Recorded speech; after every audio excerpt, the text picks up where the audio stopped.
After one of the most dominant regular seasons in franchise history, the Cleveland Cavaliers looked unstoppable. They had the perfect balance of star power, defense, and shooting. They won 64 games and seemed destined for a deep playoff run. But then, everything collapsed in brutal fashion. Injuries piled up, shots stopped falling, and suddenly the Cavs were out before the conference finals. Now, the front office has doubled down with bold, risky moves. And the question everyone is asking is simple. Are the Cavs really ready to win a championship in 2026? When Kenny Atkinson took over as head coach, he completely changed the team's identity. His first priority was pace, getting Garland and Mitchell into open space and speeding up the game. That change unleashed the offense not just for the guards, but for the entire roster. Evan Mobley had a breakout year. He wasn't just a defensive anchor, he became an all-star and earned all-NBA honors, all while winning Defensive Player of the Year. He became the Cavs' two-way superstar. Donovan Mitchell was electric. Garland thrived when healthy, and the role players bought in. Max Strus and Sam Merrill provided elite three-point shooting. Jarrett Allen dominated around the rim. And mid-season, they picked up DeAndre Hunter, who added length and versatility on the wing. The result? A historically efficient offense. The Cavs finished with an offensive rating of 122, about 7 points above league average, a mark that, historically speaking, put them in rare territory. At the same time, their defense ranked top 10. With Mobley and Allen patrolling the paint, they could suffocate teams at the rim. This two-way balance made them look like one of the league's true juggernauts. They crushed the Miami Heat in the first round of the playoffs and looked unstoppable. But regular season dominance doesn't always translate to playoff glory. In the second round, the Cavs met the Indiana Pacers, and that's when everything unraveled. Darius Garland missed the first two games with a toe injury, and even when he returned, he was clearly not himself. His mobility was gone, his burst was limited, and the Cavs' offense suddenly looked strained. That put even more pressure on Donovan Mitchell, who had to shoulder a massive offensive load. He fought like a superstar, but by the end of games, he was simply gassed. Evan Mobley sprained his ankle in Game 1, missed Game 2, and played hurt the rest of the series. DeAndre Hunter dislocated his thumb, which tanked his shooting. And then came the shooting slump from the entire roster. Mitchell shot just 24% from deep. Ty Jerome, who had been a reliable bench creator all year, fell to 25%. Wade hit just 20%. Across the board, the Cavs went ice cold from three, and that gave Indiana all the momentum. But it wasn't just injuries and cold shooting. Defensively, the Cavs got exposed. Indiana spread the floor and forced Mobley and Allen to defend on the perimeter. The Cavs tried to send help from the weak side, but that gave up corner threes over and over again. The Pacers hit 42% from outside for the series, and Cleveland had no real counter. Transition.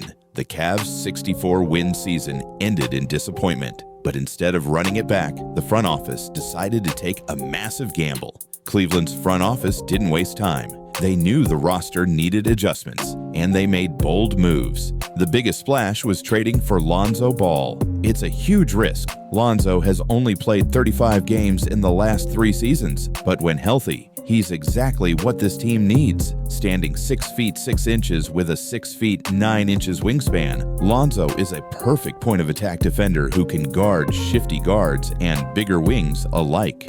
He pressures the ball, makes smart rotations, and even provides secondary rim protection.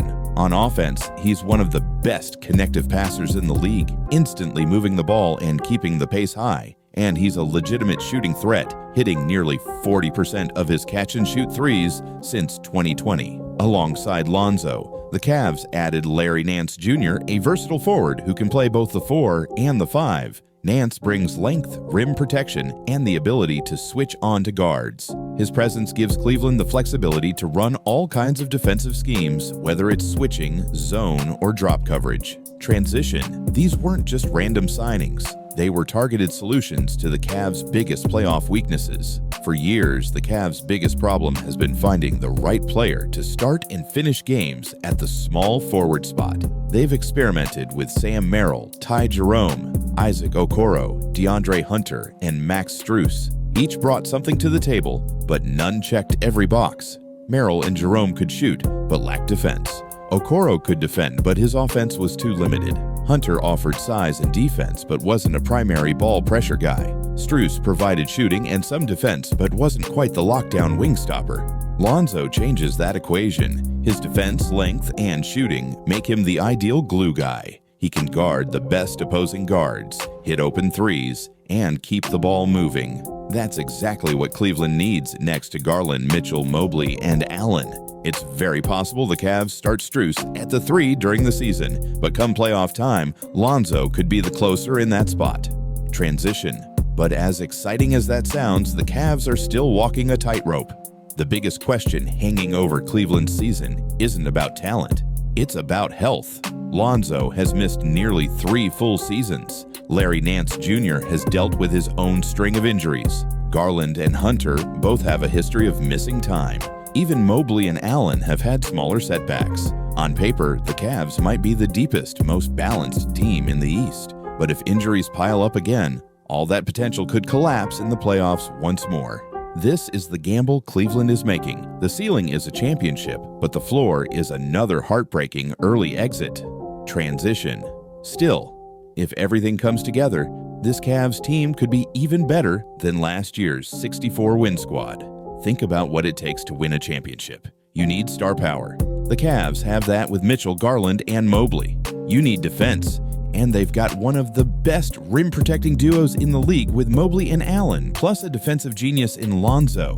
You need shooting, and this roster is loaded with it. Strus, Merrill, Lonzo, Garland, Mitchell. You need depth and versatility. And with Nance, Hunter, Dean Wade, and young guys like Proctor and Tyson, they can play big or small. More importantly, the East is wide open. With Jason Tatum and Tyrese Halliburton both battling injuries, there's no overwhelming favorite. That opens the door for Cleveland. The real wild card, Evan Mobley. If Mobley takes another leap on offense, becoming not just a defensive anchor, but also a consistent 20-plus point scorer, he could emerge as the Cavs' best player. Combine that with Lonzo returning to form and Mitchell playing like a superstar, and suddenly, Cleveland isn't just a contender, they might be the favorite. Last season, the Cavs had it all, a dominant record, an unstoppable offense, and a defensive anchor. But in the playoffs, everything fell apart. This summer, Cleveland took bold steps to fix their flaws, gambling on Lonzo Ball and Larry Nance Jr. to complete the puzzle. It's a risky bet. Health will decide everything. But if the Cavs stay healthy, this team has the shooting, the defense, the star power, and the depth to make a championship run. The Cavaliers are one of the biggest gambles in the NBA, but if it pays off, the rest of the East won't stand a chance.